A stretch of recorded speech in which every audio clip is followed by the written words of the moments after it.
আপনার বাচ্চা কেন খারাপ হয়ে যাচ্ছে? আপনি কি কখনো ভেবে দেখেছেন আপনার বাচ্চাটা আগের মতো নেই কেন?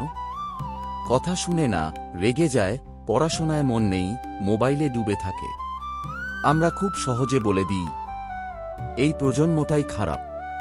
কিন্তু একবার ভেবে দেখুন, দোষটা কি শুধু বাচ্চার? একটা বাচ্চা জন্মায় সাদা কাগজের মতো।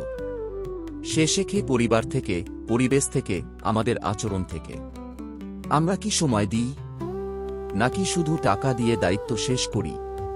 আমরা কি শুনি, নাকি সব সময় শুধু আদেশ করি? যখন বাবা মা ব্যস্ত, যখন পরিবারের মধ্যে ঝগড়া, যখন ভালোবাসার বদলে শুধু চাপ, তখন বাচ্চা আশ্রয় খোঁজে মোবাইলে, গেমে, ভুল বন্ধুত্বে। আমরা চাই ভালো ফল, কিন্তু দিই না ভালো সময়। আমরা চাই ভদ্র ব্যবহার, কিন্তু নিজেরাই রেগে কথা বলি। একটা বাচ্চা কখনো খারাপ হয় না, সে শুধু অবহেলিত হয়। আজ যদি আপনি থেমে যান, আজ যদি আপনি সময় দেন, আজ যদি আপনি বন্ধু হন, তাহলে কাল আপনার বাচ্চাই হবে আপনার গর্ব। মনে রাখবেন, বাচ্চা ফুলের মতো, যত্ন পেলে ফুটবে, অবহেলা পেলে ঝরে যাবে।